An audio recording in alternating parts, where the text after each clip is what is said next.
Break के बाद एक बार फिर से आप सभी का स्वागत है आयुर्वेद पर आधारित हमारे इस बेहद खास कार्यक्रम स्वस्थ विचार में। मैं हूं आपके साथ आपका साथी विकास।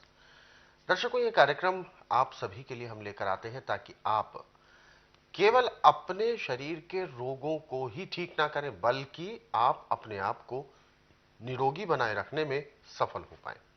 ये सब तब संभव है जब हमारे अंदर जागरूकता होगी, जानकारी होगी और हम उस दिनचर्या को, जो हमारे जीवन की दिनचर्या है, उसको हम व्यवस्थित कर लेंगे। क्योंकि यदि हमारे जो हम काम करते हैं, यदि वो समयबद्ध तरीके से करेंगे, तभी हम हर प्रकार के कार्यों को कर भी पाएंगे और उनमें सफल भी हो पाएंगे।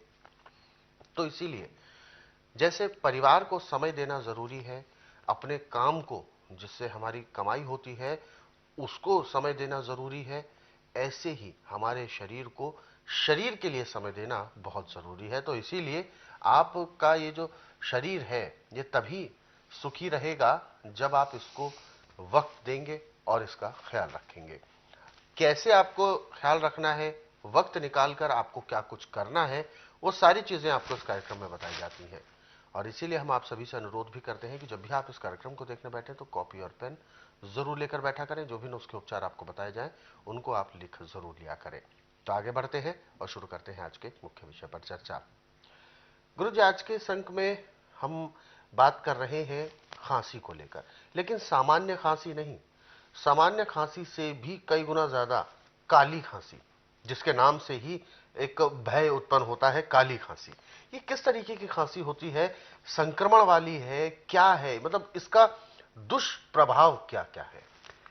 देखिए, काली खांसी में बलगम नहीं होता। अच्छा। ये गले में खराश होके इतनी उठती है कि खांसते खांसते आंखों से पानी भी निकल जाता है, और जिसका मसाना कमजोर है उसका पेशाब भी निकल जाता है। तो इसे काली खांसी, मतलब काला क्यों बोला गया है? काला इसलिए बोला गया है कि जिसमें बलगम होता है ना, जी। वो तो तर खांसी में आ जाती है, हम्म। और इसमें बलगम नहीं होता। जी। और गले को जैसे कौवा कड़ा कड़ा करता है, ऐसे टक ठक वो आ जाती है, उसको काली खांसी नाम रखा गया है। हम्म। और इसका उपचार आज पूरे संसार के अंदर ना तो एलोपैथिक में, ना आयुर्वेद में, ना यूनानी में, ना होम्योपैथी में, किसी में नहीं है। क्योंकि हम डॉक्टरों को दोष नहीं दे सकते, हम दोष देते हैं उन फार्मेसियों को जो दवाइयाँ बनाती हैं। जब उसमें दवाई बनती नहीं है तो कहाँ से वो इलाज करेंगे? बिल्कुल। और इनको थ्योरी पढ़ाई जाती है डॉक्टरों को, भाई ये बीमारी है तो इसको ये दवाई चलेगी, आराम करेगी। आराम करे ना करे उनकी जिम्मेदारी नहीं है। परंतु स्वस्थ विचार में यहाँ पे शोध है। अब मुझे 10,000 जड़ी बूटियों की पहचान है जिनसे मैं उपचार करता हूँ, और काली खांसी के मरीज मेरे पास हर साल 1000 से 1200 मरीज आता है। अब उसके लिए जो मैंने दवाइयाँ बना रखी हैं, काली, गोली, पीली, कैसी भी खांसी, सब खांसी खत्म होती है इससे। परंतु जो उपचार मैं आपको बता रहा हूँ, आपको किसी के पास जाने की जरूरत नहीं है, आप घर में इसका उपचार कर सकते हैं। पहला उपचार है मूली और शलगम से। मूली शलगम आप अच्छी तरह धो लें, छिलना नहीं है जी। और इसका सलाद बना लें। उसमें 5-4 बूंद नींबू की डाल लें, और नरम पत्ते मूली के भी डाल लें थोड़े। इसको खाएंगे आपको काफ़ी राहत मिलेगी। फिर आप इसकी सब्जी बना सकते हैं। सब्जी में सिर्फ हल्दी डालनी है आपने उबालती दफ़ा, और कुछ नहीं डालना, और भाप में पकानी सब्जी, पानी नहीं डालना, धीमी आंच पे। मिट्टी का बर्तन हो तो सोने पे सुहागा, न तो स्टील के बर्तन में भाप नहीं निकलनी चाहिए। आप ये भी नहीं कर सकते हैं तो फिर आपको गन्ने का रस चाहिए। जितना गन्ने का रस है उतना ही मूली का रस, ये दोनों मिला के पीते हैं। जैसे आपने 1 गिलास अभी पी लिया, 1 गिलास आप 3 घंटे बाद फिर पीते हैं, तो अब जो आपको आधे आधे पौने पौने घंटे बाद या 15-15 मिनट बाद खांसी आ रही थी, वो बंद हो गई।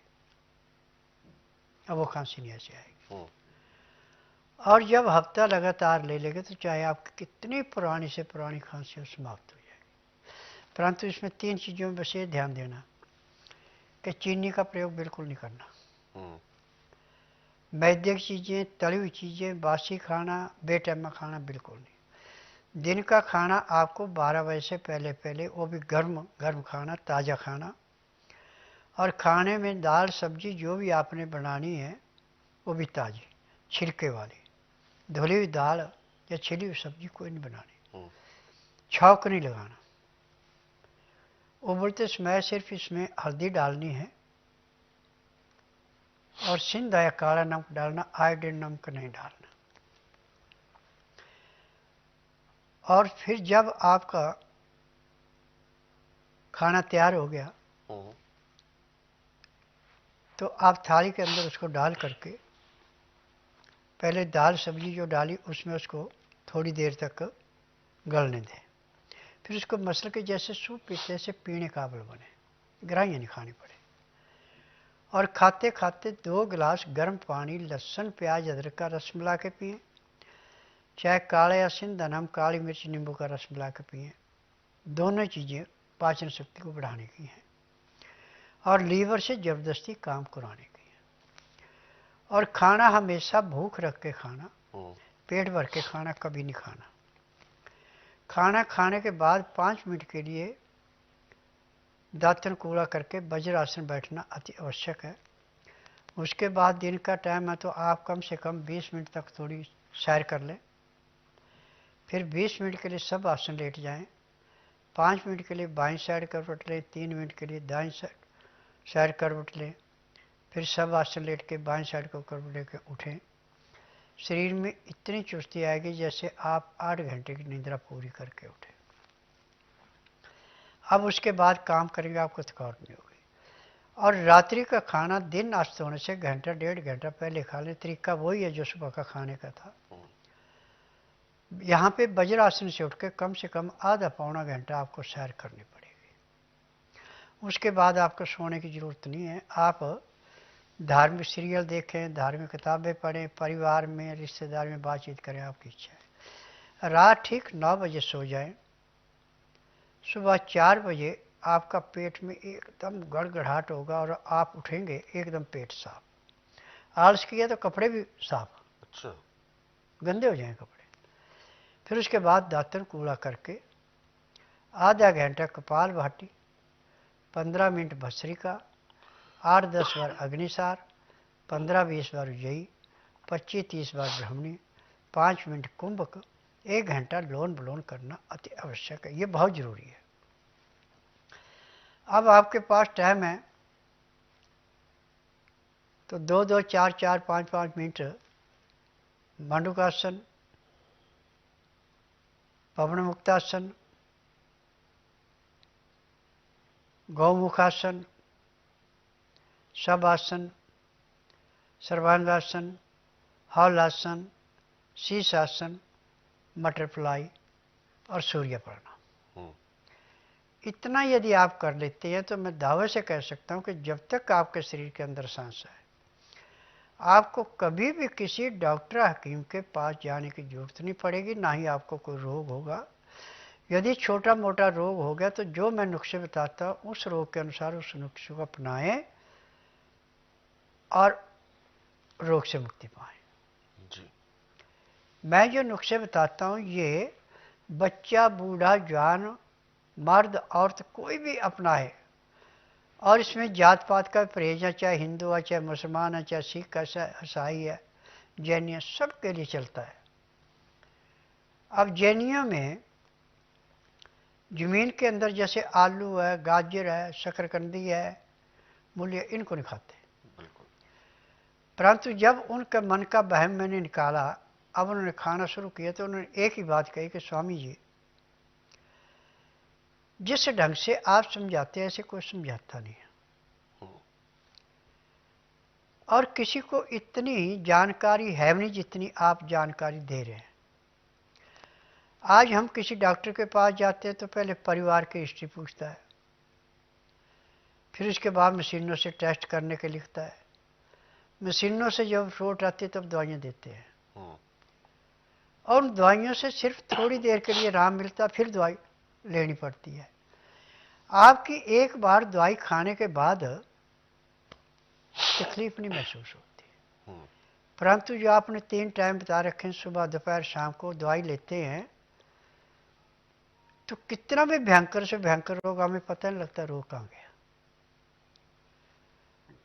तो मैंने कहा कि देखिए, मैं इसी करके कहता हूँ कि किसी को 15 दिन, किसी को महीना, किसी को 1.5, किसी को 2, ज़्यादा 3 महीने दवाई चलती है, और रोग समाप्त होता है, दवाइयाँ बंद हो जाती हैं।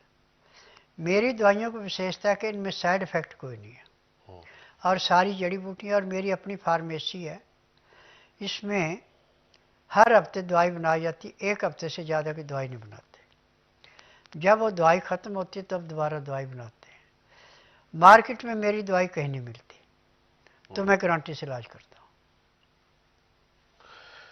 तो बिल्कुल आपकी जो ये समस्याएं जो होती हैं, ये अक्सर हमारी स्वयं की लापरवाहियों की वजह से भी होती हैं। जैसा कि खांसी, सामान्य खांसी है तो हम इसके छोटे छोटे कुछ उपचार हैं, उनको करके हम उसे ठीक कर सकते हैं। खांसी को समय पर यदि ध्यान नहीं दिया, सामान्य समझकर लापरवाही कर दी, तो एक वही खांसी आगे चलकर भयंकर रूप भी ले सकती है।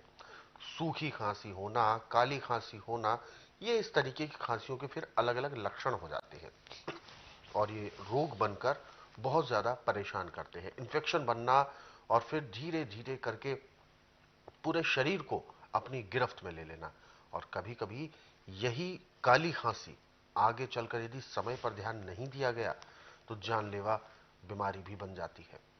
फिलहाल हम बात करेंगे काली खांसी को लेकर, और इसको आप जड़ से दूर कर सकते हैं, लेकिन आपको पता होना चाहिए कैसे, क्योंकि इस कार्यक्रम में अभी आपको जो चीजें बताई हैं उनको आपने लिख जरूर ली होगी।